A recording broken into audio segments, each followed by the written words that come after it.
جوزي عزم صحابه فجأة كده بدون أي مقدمات، من غير ما ينبهني ولا يقول لي. لقيته بيقول لي: اعملي حسابك اصحابي جايين النهارده. نعم. قال لي: اه. طب هات فلوس. قال لي: لا اتصرفي. يعني اعمل ايه؟ اتصرفي. سامحني يا رب، يعني اتصرف ازاي؟ انا مش عارفه. قال لي: لا اتصرفي، انا عارفك بتاعه المهمات الصعبه. قلت له: من عينيا الاتنين. قال لي: بس بصي يا ميسو يا مساميسو. قلت له: يا منص. قال لي: عايزك تعملي لي عزومه تشرفني. قلت له: يا سلام، من العين دي قبل العين دي. انت تؤمر يا غالي، ده انت ابو الغاليين كلهم. عينيا الاتنين يا ابو عيالي. رحت عامله ايه بقى؟ قعدت اقلب في التلاجة وادور في الفريزر، يا هل ترى يا ترى يا هل ترى عندك ايه يا بنتي يا ميسة كده مخبية. طبعا احنا الستات لازم بندك، يعني بنكنس حاجة كده على جنب وبنخبي حاجة كده. احنا كلنا كده يعني بنحب نكن حاجة كده على جنب. قلت بس صراحة بيني وبينكم كان عندنا فضلة خيركم ما شاء الله تبارك الله. كان كداية ونصاية كده من ايه، ايام ما كنا بنجيب فراخ. الحمد لله يعني يا رب. واروح مجمعة الكبد والقوانص. طبعا ما كفوش. رحت متصلة بصاحبتي حبيبة قلبي، الله يبارك لها يا رب ويزيدها من فضله. قلت لها: يا بيت. قالت لي. قلت لها: كان فيه يا اختي كام كداية ونصاية كده عندك، انا شلتهم في الفريزر. انت يا اختي مش هتاكلهم العيال؟ قالوا لا. قالت لي: اه. قلت لها: بس طبعا انا بجحة، انا كنت معزومة عندها هناك وعملنا فراخ وكانت عازمانة على الفراخ الكبد والقوانص. العيال قال لي ايه، شيليها لنا يوم تاني. هاتوها لنا بقى المره دي وابقى اجيب لكم ايه ربع كيلو كبد وقوانص. المهم ما شاء الله تبارك الله، جمعت من هنا على من هنا على من هنا، ورحت عامله بقى ايه، احلى طاجن بطاطس بالكبد والقوانص. عملت ايه الاول بقى؟ بحته ليا. جبت حته ليا كده صغيره والطاسه سخنت كده بقت محترمه كده وخدت سخونه كويسه. نزلت بحبه زيت وحته الليا ويا دوبك ساحت. نزلت بالقوانص. اهم شيء انزلي بالقوانص الاول تتشوح كده. بعد ما اتشوحت نزلت عليها بايه، معلقتين ميه يا دوبك سوق كده او سرسوب ميه كده نزلت عليها بيه. او زي في ناس اخرى بتقول عليها ايه، شاء ميه. يا ستي خليها حبه ميه يلا. ورحت مغطياها شربت ميتها. رحت بقى ماسكه بصلايه وقرن فلفل موحوح، رحت فرماهم وفصين بالظبط توم. تمام. التوم ممكن تحطيه مع البصله وممكن تحطيه بعد البصله، بس انا صراحه بيني وبينكم بحب افرم الاتنين مع بعض. يلا خلطه بيضه بالصلصه اهم ها كده كده يا دوبك البصلايه هتتشوح مع الكبد والقوانص اللي شربت ميتها دي ايه وتبدا. ورحت مقلباهم كده مع بعض تقليبه حلوه. وقلت بس يا بنتي يا ميسو ايه، والله انا لو التليفونات دي والكاميرات لو بتطلع روايح يا جماعه، بسم الله ما شاء الله تبارك الله، بسم الله الله الله. طبعا اللي هيقول عليا انا نتنه ومعفنه وبخيله عشان خاطر ماسكه الكبه عماله انزل كل تنتوفه من البصل فيها، والله والله يا حبيبه قلبي ده مش نتانه ولا بخل، ده يا حبيبه قلبي. خلاص الحاجه بقت نار، فاحنا ايه، لم النعمه تلمك زي ما بيقولوا كده. ماشي والله، وانا مش احسن من الحوض والبلاعه اللي هينزل فيها الاكل. تمام.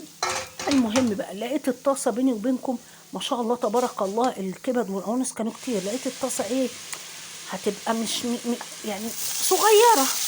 رحت جايبه صينيه بقى من ايه، من قلب المطبخ، ورحت ماسكاها حطها سخنت. رحت نازله بقى بالقوانص والبصل عشان ده لسه ده في كبده لسه في بطاطس. بصوا ما شاء الله تبارك الله ما شاء الله تبارك الله. الحاجة تنزل تعمل تيش وقلبي يعمل الله الله الله الله الله على الجمال. تمام. رحنا بقى بصوا ما شاء الله تبارك الله هننزل بالكبدة. عايزة اقول لكم يعني الطاجن ده بيحب القوانص والكبد سلام. حابة تقسميهم نصين حطي براحتك، حابة تقطعيهم مكعبات صغيرة ما فيش مشكلة، حابة تفرميهم برضو ما يضرش حسب الكمية اللي عندك. ولكن انا عشان كان زمايل جوزي جايين لازم احط الحاجة كده ايه تشرح القلب قدامهم كده واشرف جوزي، ما هو ما فيش منابات فهحط لهم. تمام. طبعا البطاطس بقى قطعيها، الكبده اتشوحت هننزل بالبطاطس بتاعتنا. قطعي البطاطس بالطريقه اللي تعجبك، عايزاها مكعبات مفيش مشاكل، عايزاها شرايح كده زي صينيه البطاطس اللي يعني العاديه اللي بتتعمل قرديحي بفراخ بلحم اي حاجه، برضو ما فيش مشاكل، ما يضرش. عايزاها صوابع مش هنقول لا، تمام. عايزاها بطاطس مهروسه، انا ساعات بقى بمسك البطاطس اهرسها واروح مقطعه الكبد والقوانص دول والله، واشوحهم كده واروح نازله بقى ايه البطاطس، رق بطاطس مهروسه ورق كبد وقوانص ورق البطاطس التاني، واحط عليهم شويه بشاميل وازقهم في الفرن، بيبقوا خطيرين. المهم بقى نروح حاطين التوابل بتاعتنا، حاجات كده ايه بسيطه قوي، لان كل ما التوابل اتظبطت وقلت فيها كل ما بقت احلى في الطعم وفي كل شيء، تمام. حطينا ما شاء الله تبارك الله، اللهم صل وسلم وبارك عليك يا سيدنا محمد، ملح وفلفل اسود وسنه بهارات ونطره الكزبره وحبه كمون. الكمون طبعا ما تصورش مش عارفه ليه، بس عادي، او ممكن هيجيلكم في لقطه تانية، تمام. المهم دول بيدوها طعم روعه جدا وريحه روعه جدا، وبينقلوا الاكله دي في حته تانية. المهم الكمون ما تكتروش، لان الكمون بيمرر، تمام. يا ريت بقى لو تريحي خالص بقى وتحطي ملح وفلفل اسود بس، يا ربي على الجمال يا ربي. وخصوصا لو انت بقى الفراخ دي انت مربيها في بيتك وضامنه العلف اللي انت مأكلاه لها او الاكل اللي مأكلاه لها، بتبقى طعم روعه، ماشي. نزلنا بقى بحبه ميه مغليين كده، يا دوبك ايه حوالي كوبايه ميه سخنه، وهنغطي الصينيه بتاعتنا ونسيبها لما تبقى البطاطس نص سوا، تمام. طبعا انا مولعه الفرن، لازم الفرن معايا يكون والع، ماشي. يا اما بقى هتزقي الصينيه زي ما هي كده، هي مش وحشه وشكلها جميل وتحفه، تمام. اهو بصوا جينا للكمون عشان صراحه انا كنت نسيته وجيت حطيته، تمام. مهم يا اما تحطي الصينيه كده زي ما هي وتزقيها في الفرن تاخد وش وتكمل تسويه، يا اما تنقليها في بايركسايه تانية. اعوذ بالله من كلمه انا نقلتها في بايركسايه تانية عشان بقى ايه الشكل الجمالي كده، وتبقى حاجه شرحه وبرحه كده عشان ترحبي بالضيوف. يعني ربنا يبارك يا رب وزدنا جميعا من فضله، ويجعل بيتنا عامر يا رب وبيوت الناس كلها عمار. بصوا بقى هنرص البيركسايه بتاعتنا ما شاء الله تبارك الله، او طاجن فخار. انا اوقات بعملها بقى في الطاجن الفخار، بتبقى حاجه تانية ايه. الطاجن الفخار ده يا جماعه بينقل الاكل نقله تانية خالص تماما، بيودي الاكل في حته تانية روعه روعه، ماشي. المهم ما شاء الله تبارك الله، اللهم صل وسلم وبارك عليك يا سيدنا محمد. تسلم ايديا تسلم ايديا. عارفين بقى حبة المية اللي تحت دول بقى لما بيدخلوا الفرن بقى كمان بيتقلوا اكتر، بيبقوا صوص كده يا خراشي. والله الكل كان بيتخانق كده على حبة المية دول عشان يحطوهم على الرز. تحفة تحفة يا جماعة بجد. في ناس بقى بتعمل معاها ايه، وهي بتشوح القوانص بتحط معاها نص معلقة دقيق علشان الصوص يبقى تقيل وسميك معاها كده، وده باختياراتكم، تمام. بس انا ما بحبش احط الدقيق مع البطاطس، لان كده كده البطاطس فيها نشا فمنشيه فهتنزل نشا والدنيا هتتقل، مش هناكل سد حنك يعني ولا كلاكيع، لا، تمام. المهم اللهم زد وبارك يا رب، اللهم زد وبارك. على الجمال. تش يا قلبي تش تش. بصوا ما شاء الله تبارك الله، تحفة تحفة تحفة، الله أكبر الله أكبر. أي حاجة ببيتك اتصرفي منها واعملي أحلى أكل بجد والله. العين بتاكل قبل البق، فعلا العين بتاكل قبل البق، بس كمان طبعا ما يعني لازم نعمل الأكل كمان بحب وبنفس كده صافية وراضية، تمام. ما شاء الله تبارك الله. عايزه اقول لكم انا هنا بعمل ايه بقى، انا بصطاد الكبد والقوانص عشان اطلعها فوق، عشان الناس ايه يبقى شكل الطاجن شكله لذيذ وحلو ويبان هما بياكلوا ايه، تمام. ما يقعدوش يلاقوا البطاطس كده وتبقى باينه انها بطاطس قرديحي ولا لا، تمام. بألف هنا للكل يا رب يا رب، دايما عامر يا رب يا رب، دمها علينا نعمه واحفظها من الزوال يا رب. اللهم زد وبارك يا رب، اللهم زد وبارك. بسم الله ما شاء الله تبارك الله. بصوا الفرن سخن ازاي. هننزل بقى بالطاجن. بيقعد بالظبط ما بيكملش 10 دقايق يا جماعة. والله لو في ناس بتسويه فوق، أنا أوقات بسويه على البوتاجاز وأروح منزلاه ياخد وش.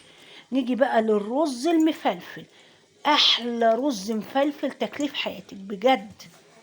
هقولك على تركات الرز المفلفل وأسرار الرز اللي فعلا كل اللي هياكله منك مش هينسى طعمه، وبجد يعني بصي هتبقي مميزة، والكل هيطلب منك الرز الجميل بتاعك ده.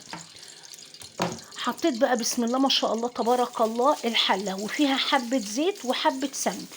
معيار المادة الدهنية على معيار كمية الرز اللي انتي هتعمليه. تمام، انا كنت هنا عاملة نص كيلو رز وعليه ربع كيلو شعرية، فكان طالع بقيمة كيلو الا ربع. تمام، هنا نزلنا بربع كيلو شعرية ما شاء الله تبارك الله. الشعرية وانا بحطها تتحمر برش معاها سنة ملح عشان خاطر لون التحمير كله يبقى لون واحد. تمام، ما يبقاش واحدة وواحدة. الشعرية واللسان عصفور والمكرونة المحمرة ايدك فيهم على طول، لان بيتلسعوا في ثانية. بصوا ما شاء الله تبارك الله. انا بحب الشعرية يبقى لونها غامق شوية، في ناس بتحبها لون افتح من كده، مفيش مشكلة باختياراتكم، ولكن انا بحبها غامقة كده بس مش محروقة. تمام، عشان خاطر لما بنزود المية او الشوربة بيبقى اللون افتح تاني معانا يا جماعة. تمام، طبعا الرز بقى غسلناه وصفناه كويس جدا. اهم تركايه ان الرز يبقى مفلفل، انك تفضلي تشوحي الرز، تتنيكي تشوحيه لحد ما تسمعي صوت الخروشه بتاعته كده، او يبقى مخشول معاكي بحيث يكون صفى ميته خالص. تمام، كمان الميه اللي هتزوديه بيها او الشوربه اللي هتزوديه بيها تكون بتغلي سخنه جدا. ماشي، انا الرز بحط له ملح بس، في ناس بتحط له ملح وفلفل اسود وماجي. تمام، بما اني انا كنت عامله كبد وقوانص وحاجات جنبيه، فانا بخرت الرز يا دوبك نطره بهارات مشكله. تمام، يا دوبك نطره كده بحيث ان ما ياخدش من الصوص بتاع الكبد والقوانص، يلاقي طعم الرز فيه من قلب الصوص كانه محطوط عليه صوص نفسه، وكمان بيبقى طعم الرز مميز. ماشي، ما عندكيش التوابل دي اطحني حبهان وورق لوري بس، وروحي حاطه نطره منهم، بينقلوا الرز بتاعك في حته تانية. بصوا ما شاء الله تبارك الله.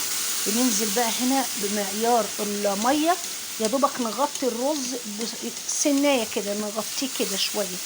تمام، وندوق طبعا الملح بتاعنا مظبوط تمام، مش مظبوط بنروح مزودين له ايه الملح ونظبطه، ونغطي على الرز يغلي والميه تبتدي تتشرب، نروح موطيين عليه خالص ونسيبه. الرز يا جماعه ما بياخدش وقت، انتبهوا. بصوا ما شاء الله تبارك الله، شايفين طاجن الكبد والقوانص بالبطاطس تحفه، يا دوبك خد وش. وكمان عملنا شوربه لسان عصفور، اللهم زد وبارك. والله عاملاها بميه بس انا مشوحه لسان عصفور بسمنه مش بزيت، وبألف هنا.